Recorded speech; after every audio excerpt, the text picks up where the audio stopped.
Okay, Conan Gray is trolling me. He's trolling all of us. You would think that like we would all be kind of like, we would all be kind of like used to all the like queer angst in pop music. Like we would be good and warmed up for this so we can like soldier right on. But Conan Gray, he mm, mm. So recently, Conan Gray has released his fourth studio album, Wishbone, and it's been doing pretty well. I would assume, like I would think, people have been like loving it so much they've been making edits, and I've been having like the Wishbone trilogy being played on repeat on YouTube on my phone. But this past I guess like there's something about like this album that makes it very like more him in a way. He's been doing that. I've been like listening to him for like 5 years, and he's been like writing music for years too. But like in the past like 5 years, I've been like listening to him. There's something about this album that makes it more like a pop, and we do need more like male pop stars because I've been seeing like if you've been on TikTok or I don't know if you've been on the internet and on TikTok in particular, you have been like seeing some conversations pop up from time to time talking about how we're kind of like in a shortage of like male pop stars because in the past it's been Michael Jackson, Freddie Mercury, Prince, Justin Bieber, Harry Styles. I don't know, but like there's just not a whole lot of pop stars, and it's obvious that like sometimes like pop stars is mostly like is mostly like it's mostly like for the girls reign supreme in that genre for obvious reasons. But like, you know, guys can also make good pop music too. And Conan Gray has been proving it. And he's been the artist that like he's been like the main pop he's been like the male pop star that everyone's been like searching for all along. It's just simply the fact that like no one's really like paying attention. He's considered more small, and well, not everyone like knew that much about him.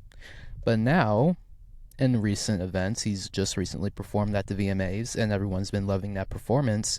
Currently on tour for the Wishbone Pajama Tour or pajama shows. It might change. It might change. So, without further ado, let's just get into it. So, if you don't know who Conan Gray is, he's just an American singer, songwriter, and a former YouTuber, and he was born in Lemon Grove, California, and raised in Georgetown, Texas, where he began uploading videos on YouTube, vlogs, covers, and original songs to YouTube as a teenager. He has released like in total of 5 works, 4 albums, and 1 EP under his belt. Mm. His EP being Sunset Season of 2018, and 2020 Kid Crow, Super Egg in 2022, and Found Heaven in 2024. Personally, I'm more attached to Super Egg because I remember that the most when it came out. I was like 16. Kid Crow, I haven't listened to like all of the songs. I think I've listened to Heather, obviously. I've listened to The Cut That Always Bleeds. Mm. Yeah, I don't know, I just need to like listen more to that album. But like the first debut album of Kid Crow was like the more favorite album, I would say. Heather more in particularly because it has like 2 billion streams as we speak now as of like 2025. Found Heaven, I feel like I kind of like slept on the album. I kind of just wasn't paying that much attention to it. Not that it was bad or boring, because it wasn't boring. I just wasn't like listening to the album that much. Although, I would personally say that I liked Killing Me, Never Ending Song, Winner, Alley Rose. I like those songs. I haven't like listened to all of it. Found Heaven era of last year. He released Found Heaven. That was his third studio album. And the story behind that was inspired by him going through his first heartbreak or his first breakup. And at that point, like okay, well at that point, Conan Gray, like over the last like 5 years that I've been listening to him personally, or like, well, yeah, I guess like 5 years he's been in music.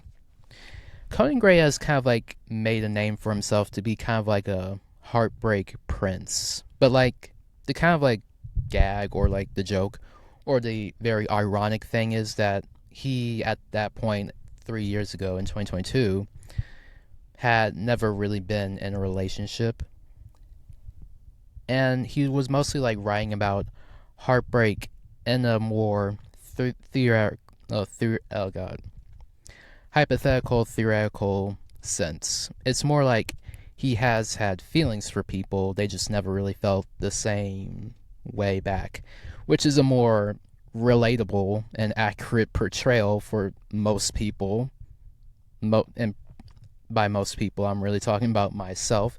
But yeah, most people can relate to that sense of like having feelings for someone, them not feeling the same. And so like he mostly like used that inspiration to like create a more like fictional story and like to like kind of like express those feelings. So the majority of the time, like Kid Crow and Super 8, well, were those two albums that like was talking about heartbreak in a more theoretical sense, whereas Found Heaven and then Wishbone portray an actual like heartbreak that was inspired by his actual real life events. And it's not like Kid Crow and Super 8 weren't inspired by some real life events. That's not the case. He's not a complete liar that he says. It's just the fact that it actually like happened now. Like the heartbreak actually happened.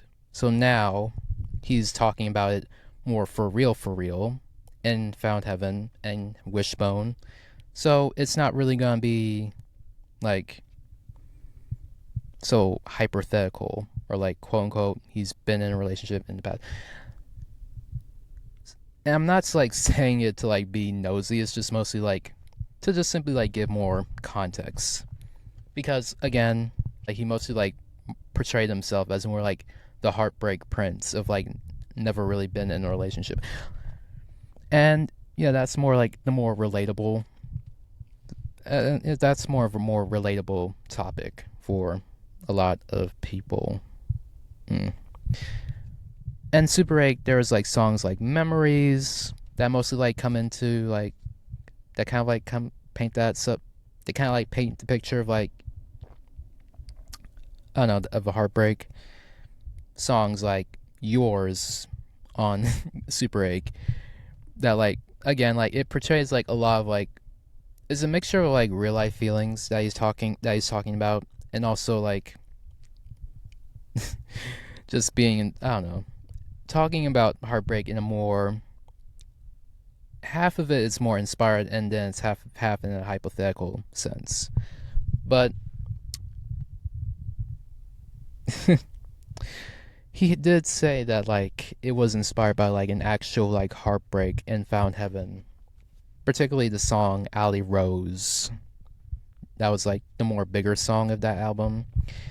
He said that he was like in an on and off relationship for about 6 months on the Zach Sang show, and then he was heading to London to like visit them.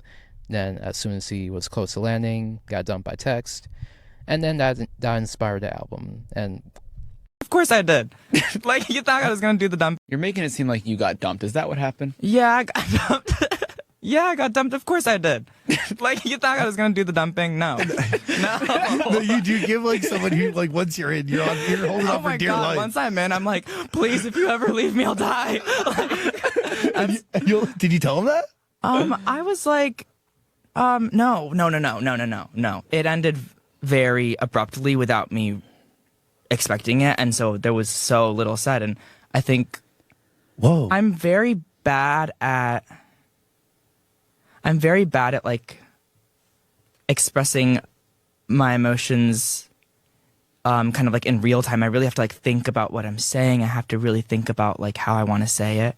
And I very much think the best way I am at telling people how I feel is through songs. So there are songs on here where I very much like say how I feel about the situation, but it ended super abruptly and I was like very confused, but so nothing was said actually. That's really hard. Yeah, it is hard. You didn't like search out closure? I would have Of course demanded I it. searched, but people don't have to give you closure, you know? Would they block you? No. I'd be calling. No, I was actually, I don't know if I should say this. I was actually dumped 60,000 feet in the air. I was dumped while I was on an airplane. Over like text or Yes. I was like, there's a song on the album about this, so how long was this relationship? it was essentially on and off for about 6 months. Okay. And then just kind of died. But I was essentially on. Oh, I don't know if I should tell this story. Fuck it, whatever. I was like on a plane. This sounds so fucking pathetic. I was on a plane flying to London to see them, and then while like and I'd landed, and I like opened up my phone, and it was like dumped, like. Not don't want to date you, getting back with my ex. And I was like, and then I was just in London and I was like, hey. But this is important to know because while he was on tour for Found Heaven, he was quietly writing the album Wishbone for about 2 years while in the relationship, and then he collaborated with Dan Nigro for the album. And he initially like wasn't planning on like releasing it, and he kept it away from everyone, but then he just decided to like release it this year. And great decision because we've been loving it. I've been loving it, and I'm pretty sure that this is gonna be his big year. As I keep saying it, I'm gonna keep saying it throughout this episode.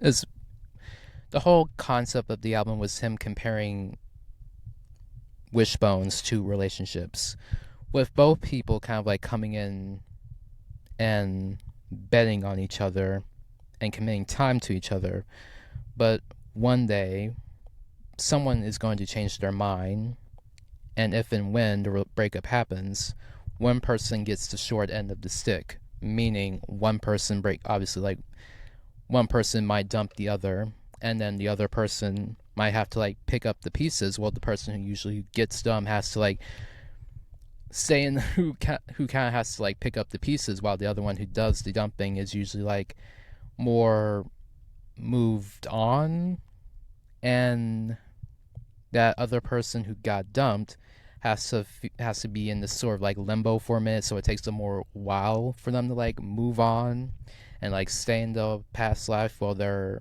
other person is in a new life, and then they left the other person in their past life. So yeah, it sucks. It sucks, to be honest.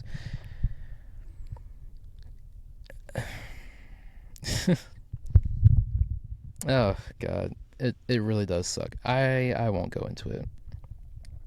Next we'll talk about the Wishbone trilogy. What really stole the show of the album, but really like marketing genius, I would say. And also, again, Conan, you are trolling me. You're trolling all of us. The man is. What really stole the show was the singles that he put out prior to the release. Conan Gray literally put on a trilogy of a queer romance in a small town in Texas with Corey Fagamanis, and expected us to just be chill after those three music videos each and every month, like from May to like July to August. And first off, The first song, this song, he released it so close to Pride Month. It was literally like 2 days away, and that was like the perfect time to like release this song.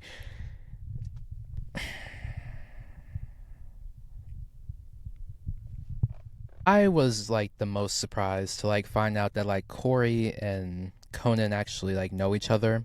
If you don't know who Corey is, if you've been watching Disney Channel in the mid 2010s, if you were paying attention to Disney Channel in the 2010s, there was this show called Girl Meets World, and it was a spin-off show of the like 90s show on ABC, Boy Meets World.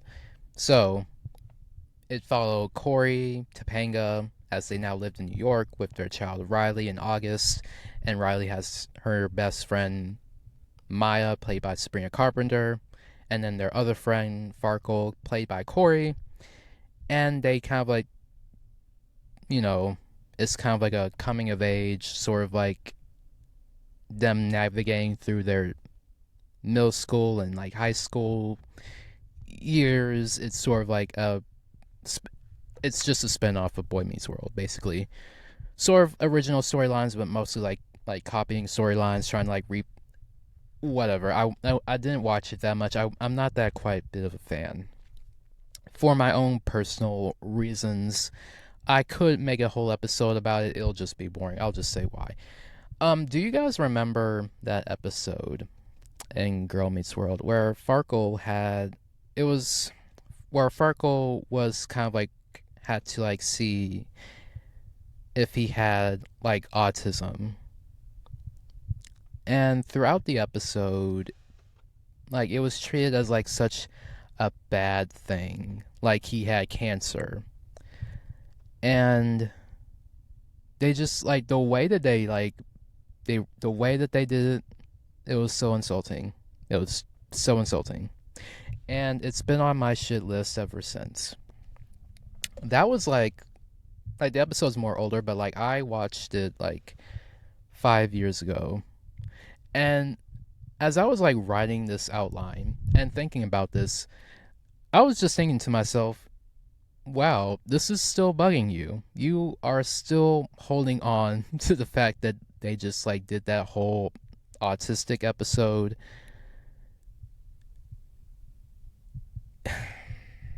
Like I'm really like holding a grudge against Girl Meets World. Like damn. It's also kind of like surprising. The reason why I said it was surprising that they were friends was the fact that like, well, number one,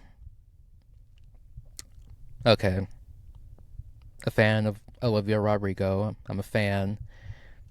Livy, a huge Livy. Not like, it's not like Swiftie level, but like a regular average like fan. I've been listening to her since I was like, I've seen her like, I watched her in High School Musical, the series, when I was 13 years old. And I, yeah, basically since I was 13. And then I like saw her like career like rise. So Driver's License came out when I was still 14. Sour came out a few months later. I was 15 then. So yeah, it's basically ever since. So the whole Driver's License drama, Joshua Bassett, Sabrina Carpenter, y'all know the drift. If you're getting like, I'm not gonna go into that. That's already been played. Everyone's made content videos. It's been played in the news. Like everyone knows the drama. Well, yeah, it's the drama. I can't really say it's alleged anymore because only half of it is true. The half of it being like just simply Olivia and Sabrina had dated Joshua at separate times. Whether or not that they actually have beef, that's more alleged and it's just rumors, and that's just completely false. Because Olivia and Sabrina actually have hugged and have interacted at the Grammys, and Sabrina has actually gone to one of her shows. But yeah, that's really why I was like more surprised that Conan and Corey actually knew each other and actually have been best friends for actually years. Like prior to like Olivia and Sabrina's like more like like relationship to Joshua Bassett, and then the public's own like perception of if there's like a beef or not. And even if there's a beef, that's kind of like the thing of it, is like their beef like is like, even though like Conan and Olivia are like best friends, like Olivia's beef isn't exactly Conan's beef. Like Olivia's beef isn't beef, or like Olivia's beef at the time wasn't with Conan. I mean, not with Conan. Olivia's beef at the time wasn't with Corey. It was with Sabrina. And even though Corey is actually Sabrina's best friend, Conan wasn't gonna like not hang out with Corey because of what Sabrina. I mean, it's too like complicated. So that's kind of like why, like, it's just, yeah.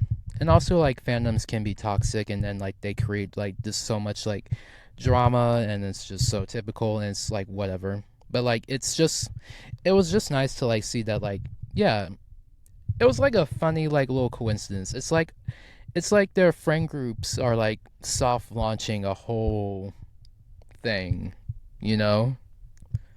Right? Like, can you imagine if like they would all like hard launch their friend group together? Olivia Rodrigo, Sabrina Carpenter doing a little collab. That could break the internet. There have been a lot of things that broke the internet lately. It would be Taylor Swift's engagement, or Jennifer Aniston posting on Instagram for the first time with like the Friends cast like a while back. Those things like that can break the internet. A collab between Olivia and Sabrina could definitely break the internet because of the drama because of the alleged drama. Yeah, the drama is more alleged. So, yeah, it's whatever. But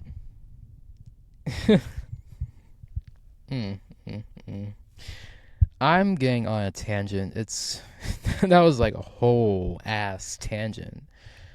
But the funniest thing about all of this, them appearing in like those music videos, is the fact that people actually thought that they were dating. And hmm.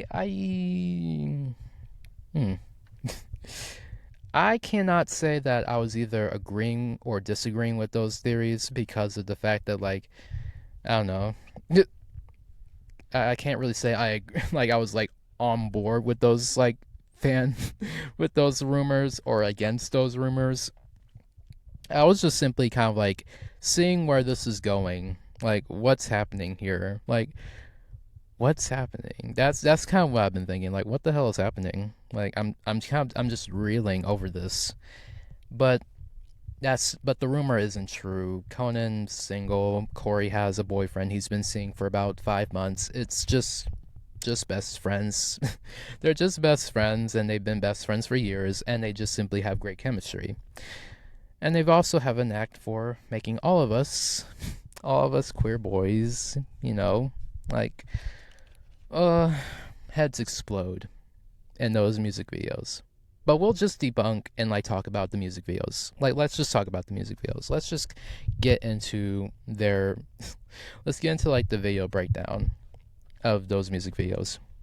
So, the first single, this song, it sets the beginning stage of their characters, Will and Brand's relationship. Let me just like put a whole background. The three singles, this song, Vodka Cranberry, and Caramel, sets the whole like backdrop of a fictional story of Will and Brand, who are childhood best friends, and their hometown Texas, and they like begin a relationship. And then we see the relationship kind of like, this song, it sets the beginning stage of Will and Brand's relationship. They've been friends for years, it shows, and they have always like wished there were more, and kind of like alluding back to Conan's song, The Story. It's the type of like relationship where like you're friends, but like you're not friends, and then it's like it blurs like the lines between like platonic and romantic, kind of like they truly kind of just simply blur. Like, they just really blur the lines between friendship and romance. it really blurs the lines, blurs the line sometimes. We see this through the looks. Bran sneaking into Will's room. The tension is like very high, and they do live like in a small town, small town in Texas. And this is my own like little headcanon that it might be set in the 90s because I just wanted to like be more angsty and more like dramatic. That's just me. I really just want it to be more like dramatic. To like, oh, let's just add in a little bit of more like like 20th century like homophobia to make it more angsty because we really do get off on the oh god, we really do get off on more angsty romance, particularly like when queer romance is more like it's more like a more like when a queer romance like has more like outside challenges of like oh my god like it's just so like no one really approves. We have to like keep this a secret and like oh like we always gotta like fight. Like we really do like enjoy those stories the most because it's more like realistic to like a lot of people's like experience because a lot of queer people, to be more specific, can relate to the fact that like a lot of queer romances is not all that easy, which I feel like that's why like even as with as great as Heartstopper is and as revolutionary in my opinion that it is, it's also like it produces like a very like idealistic version of like of how queer romances can be and what we wish it can be, but that's not always the case because like it's always met with like outside challenges, homophobia being the obvious contender to set up blocks basically. So yeah, my headcanon, it's in the 90s where queer relationships are not going to be really accepted at that time. So, yeah, but it doesn't stop them from finally kissing. And we see them like frolicking you see them frolicking in the end. Like it's so like it's beautiful. The music swells, and then we like see them just simply like falling in love.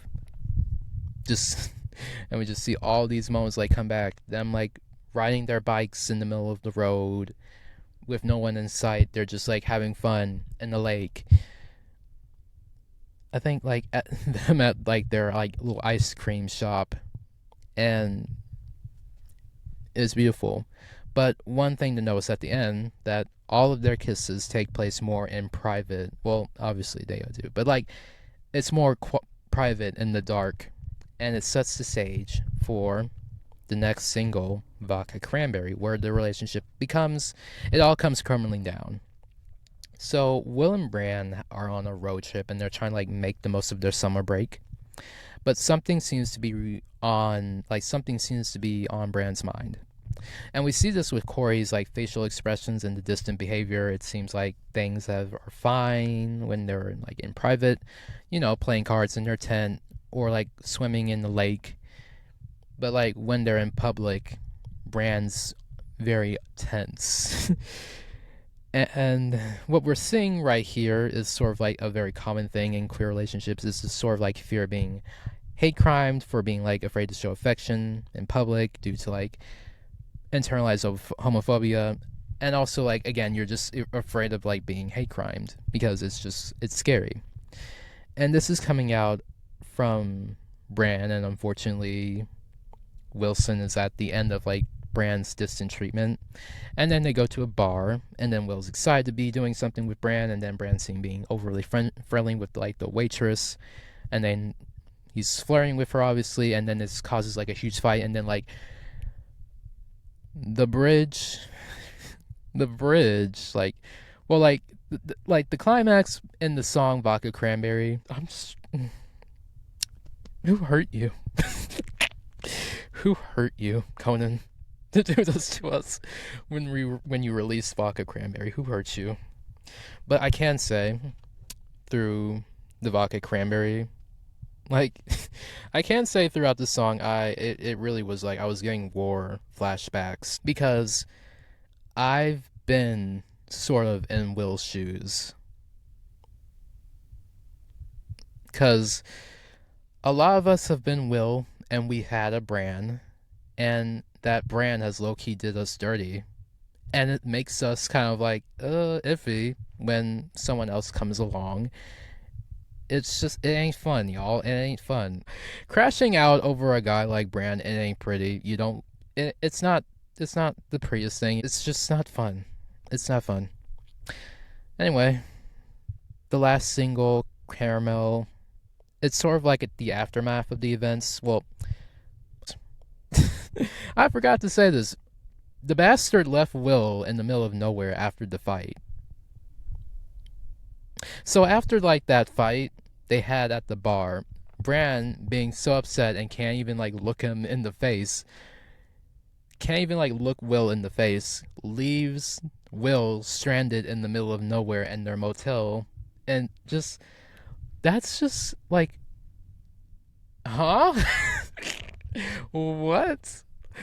Oh my god, like how is that even like possible? Like, and it's sort of like dangerous. Like the more I think about it, like it's just dangerous because like anything could have like happened. Anyway, it's oh.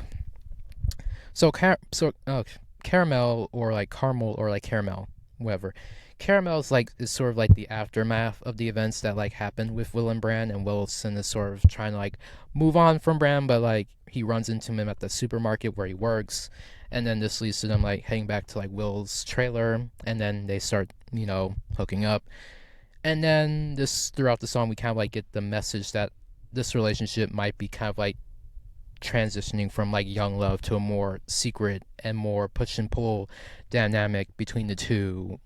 I didn't like come to this conclusion myself. I originally thought this was gonna be like a more happy like fairy tale ending, because some people are saying like the ending of this music video is like a happy ending, but like literally someone in the comments had to like point out, y'all, this is not like a happy ending. It's just it's about like not being able to like let the person go, and that's kind of like where Will and Bran are at. That they just can't let the other go, and now it's being pulled into a more like lustful, secretive, toxic push and pull relationship. That's where it's leading, unfortunately. But I personally believe that they might be able to like work things out, even though they're characters. I don't know. Maybe maybe they can work things out. I'm all for love. Let's root for love today. I'm sure these crazy kids will work it out.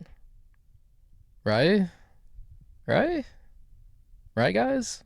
They'll work it out. Because it's Conan Gray. He likes to like write happy endings. Right? No, not really, but like we can only like one person literally like said like, oh, I can't believe like he's got like oh my god, Conan Gray wrote a love song, and then like a lot of people like like one person literally said like, oh my god, I can't believe like Conan Gray wrote a love song. And then Conan literally had to say, you're new here, right? You must be new. This isn't gonna be like a love song. If you like that was literally anyway. But like we get this like message that like their relationship is sort of like kind of like changing, and then like we get like a very bittersweet montage of all their moments, all the moments that they're happy, and we come to this more kind of like ambiguous like ending of them like sort of like being back together, but like it might not be for the good reason that we think it is. It might just simply be that they can't really like let the other person go. And finally, to kind of like close it off, let's just talk about the significance of the album and like how it could be Conan Gray's like breakout album that might truly like put him at the top of male pop stardom. So the album is significant because of the fact that like it's Conan Gray at his most honest. The album is like a very cohesive story about of a relationship so intense it's hard to like break away, but like once you do it, it still like irks you, but you just simply push through the pain of like getting over it anyway. It's also an album. It's also like an album that can be celebrated and more like representative of a lot of like queer people, particularly like queer men. And I like how like he kind of like Conan Gray is part of like the LGBTQ plus the LGBTQ plus community as being like an unlabeled person or like putting a label of on it. But like he kind of like does like some like it, like the album really does like cement him as more like a personal like queer icon with his like more relatable storytelling that a lot of queer men can relate to. And he does write the best songs for the queer for the MLM experience with songs like Heather, The Cut That Always Bleeds, The Exit, Footnote, Actor, My World, like the whole Wishbone trilogy. Like he has always been like writing about that experience that a lot of us face. Have like he's been writing that experience. He's been like placing himself as sort of like that unintentional like representation by just simply like talking about his experiences. And with this album, with him mostly like being inspired by him being in a very like by him being in a very like secret relationship with a closeted actor. Like it's just simply like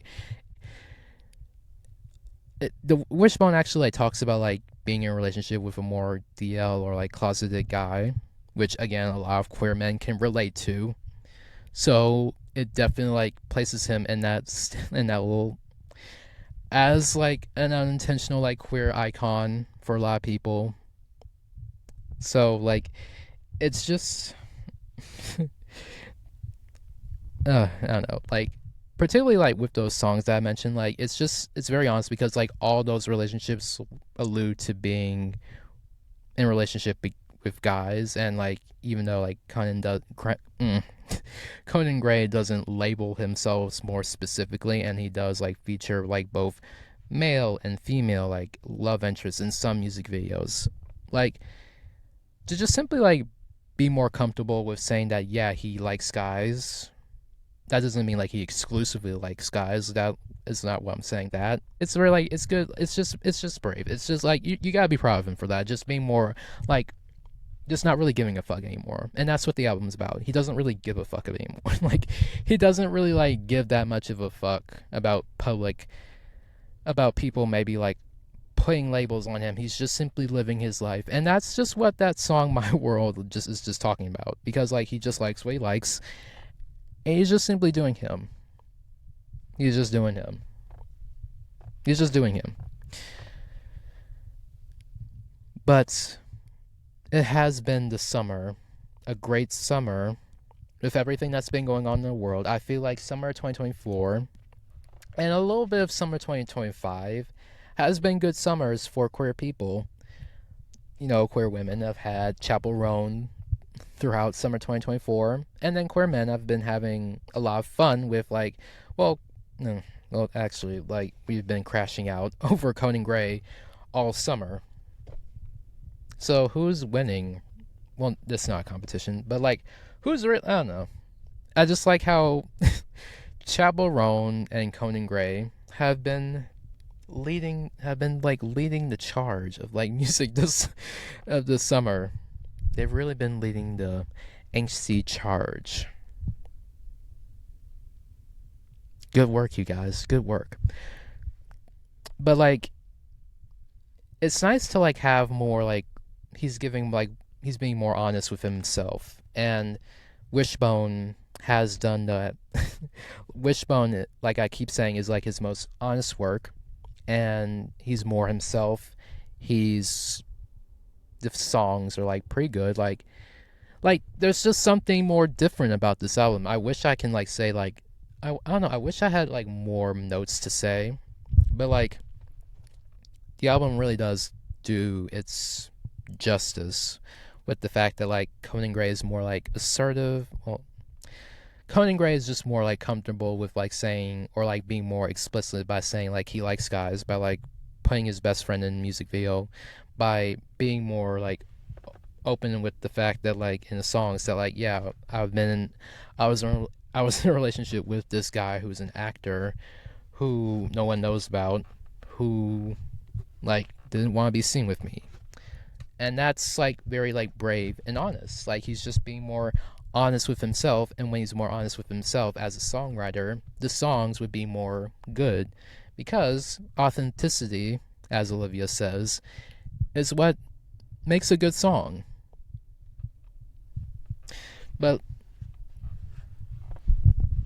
with that all being like said, the praise for Wishbone is like the online, like I guess like there has been like some things with like what people have been saying online. Like I was debating on like talking about it, but briefly, like people have been saying that like Wishbone is about Kid Connor, that Conan Gray was in a relationship with Kid Connor, and Kid is the one that broke Conan's heart. To that rumor, I gotta say, is completely like false. Because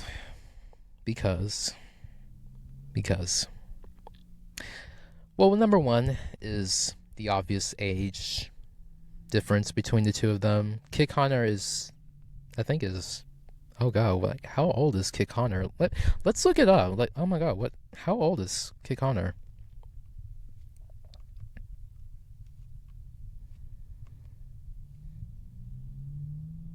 Okay, he's 21 years old. Yeah, he's 2 years older than me. Conan Gray is 26.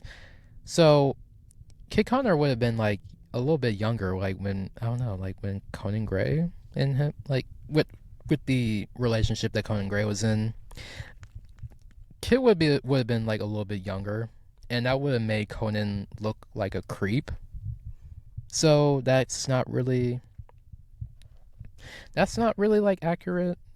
And some people are saying like, well, Kid Connor follows Conan Gray, but Conan doesn't follow Kid Connor. And then like, wait a minute, well that, and like I guess like some people were saying like, well, Conan Gray is also like friends with Joe Locke, because Joe Locke has become friends with Olivia Rodrigo, and then they were like pictured all together, and like and they've like been at Olivia's like birthday party this year. Some people might draw conclusions of that. It might just simply be the fact that like Conan just simply is friends with Joe, and he doesn't really like know Kit that much. And then people have been like showing this picture of like Kit and Conan together. That's just not really, that it's like a stretch. And then if it's true, then Conan just looks like a weirdo, because Kit Connor is younger than Conan. Like, even though Kit Connor is 21, like, and Conan is 26, it's still like kind of like a age difference between the two of them. It would also kind of like imply that like Kit Connor is closeted, when y'all, well, not y'all, but like not you in particular, but like he was forced out of the closet when Heartstopper came out, because people have been like saying that he was like queerbaiting. And then he like came out with a tweet saying that like, I'm bi, thank you for like forcing an 18-year-old to like out himself on the internet. I think you missed the point of the like show. That's almost like word for word what the tweet said. Like, he's already like out, so not really like. There are other British actors who are closeted. Like, there's other British actors that you can think of, like, that are like even around Conan's age or like older. Well, probably, I don't know. But other than that, there's also been like very like a lot of edits of the song. I've been seeing like a lot of like edits of like Actor. Like, day after the album came out, I was seeing a lot of edits for Actor, and one in particular that really broke me. Why did people like say? Why did people like? Why did someone make an edit of like Dead Poets Society of the song Actor? I was like, I literally just woke up and someone literally just did that. I woke up and I just like, Conan knows how to break me. Also, the more accurate edits that I've been saying, like, they're making edits of like every single male pairing that you can think of, like that you. They were making edits of like every MLM couple pairing on TikTok across like television and film to the album Wishbone, and the top ones I've been seeing were Brokeback Mountain, Young Royals, and then Stranger Things, and then like that those two like Dead Poet Society clips that I saw. But like the three main ones that I've said, like those three ones, like particularly like Brokeback Mountain, because that's the like main one that's like really been like that people really been reposting. The song Actor really goes into the Brokeback Mountain movie. In fact, the Wishbone trilogy, it was largely giving Brokeback Mountain vibes. Well, particularly Vodka Cranberry, largely getting Brokeback Mountain vibes. And it's probably like that whole Wishbone trilogy has probably been like the biggest like I don't know, like I don't know, it might have been like the biggest like queer romance like trilogy film since then too. Close this out. Conan Gray is a Gen Z artist that came out at the right place at the right time. And there has been like a surge of like male pop stars, as I keep saying. But with the success of like Wishbone, we can hope that like this is like 2026, and then the rest of this year is going to be like Conan Gray's like more big year for him to like break out even more, to like step into like the main pop star like realm, to like claim that spot of like being like, hey, this is the next new male pop artist, because like all the other male pop stars are kind of like gone. They're kind of like taking a break. They're kind of like they're gone. Their time's done. Time's up. Justin Bieber may have came out with that album, but like his time is up. He can step aside. No offense, but whatever. But he can step aside because Conan Gray is taking the main spot as like the pop star prince, and this album Wishbone is gonna is gonna make people see what was right in front of them ever since 2020 when he released the song Heather. He is the next male pop star that everyone's been talking about. If you want to like see who's gonna be like the next big male pop star, just look at Conan Gray. He's been right here in front of us. Y'all just need to open up your eyes. He's been right here. So anyway, that's kind of all I have for today. Thank you for listening to Let's Discuss Podcast. Well, you can find the podcast on YouTube and Spotify, anywhere you stream podcasts. You can find it on social media. You can follow it on social media at Let's Discuss Podcast _ all lowercase. And you can follow me, Nick.Marshall02, all lowercase. And I hope you guys have a beautiful rest of your day, week, month, year. And I will talk to you guys in the next one. It's been like a nice talk. If you watched on YouTube, make sure to like, comment, subscribe. And I'll talk to you guys in the next one. Alright? Bye. Bye. Just bye. Bye, y'all.